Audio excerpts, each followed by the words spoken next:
As we all know, poverty is a huge problem here in the United States that affects many individuals and their families.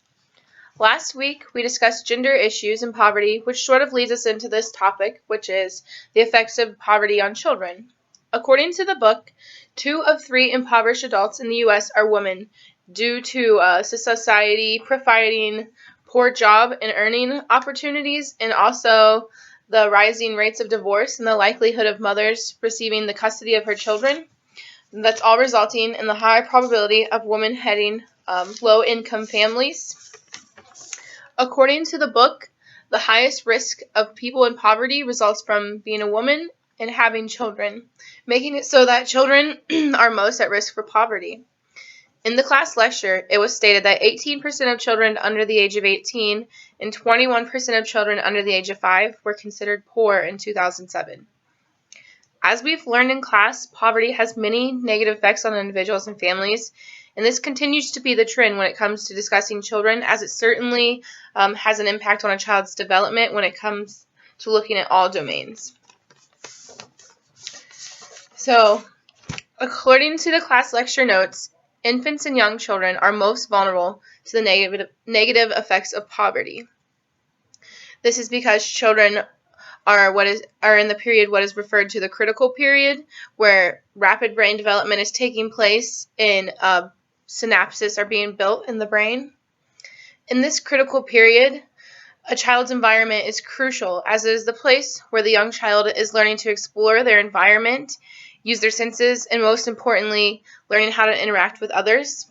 During this critical period, a parent should be creating a strong attachment with their child, which will be one of the primary factors when it comes to building synapses in the brain.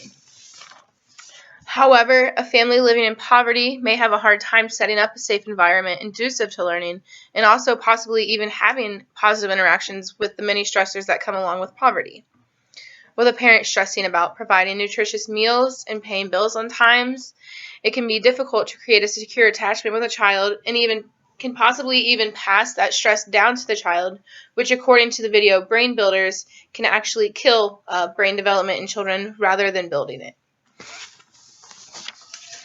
Aside from brain development, poverty also affects the well-being of children. Poverty can lead to malnourishment, increased risk of lead exposure and poisoning, exposure to pollution and other toxic chemicals, inadequate or lack of access to health care, and poor quality of child care environments. When speaking on children's health, poverty can certainly have negative effects.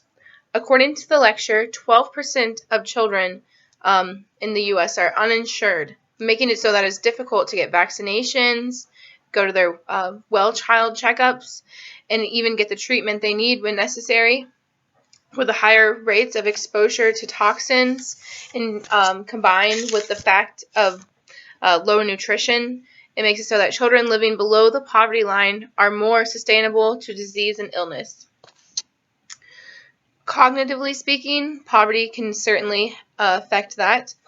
First of all, parents that work a lot trying to provide for their families may not have the time to spend interacting with their child or playing, which is first and foremost important when it comes to building a child's brain development. Also, in the notes, it was saying that people who are under the poverty line are less likely to read to their children. It may be because they don't have the time, or maybe it wasn't important in their family, just passing along the traditions.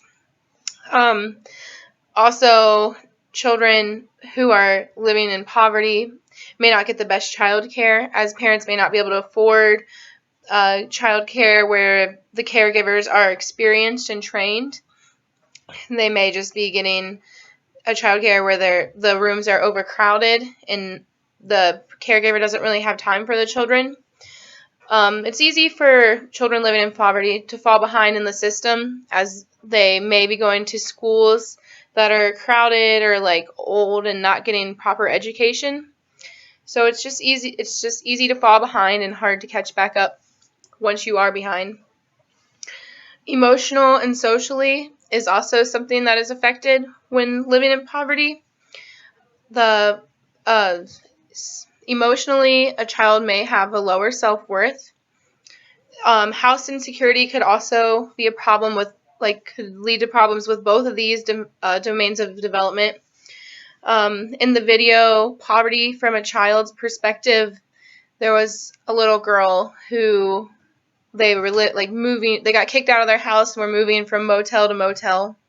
She was really upset. She had to get rid of her dog. She had to say goodbye to her friend that she grew up with and meet new people. At one point, she wasn't even going to school because they were switching hotels every 2 weeks. She wasn't even in a school district, and there was no point in her going to school when she was just going to have to start a new one the next week.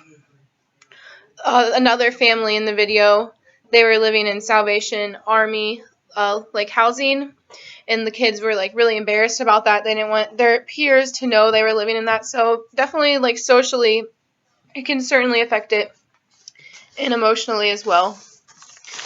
So although many people may know a lot about that a lot of children experience poverty in their day-to-day lives, I don't believe a lot of people know the extent to the issue.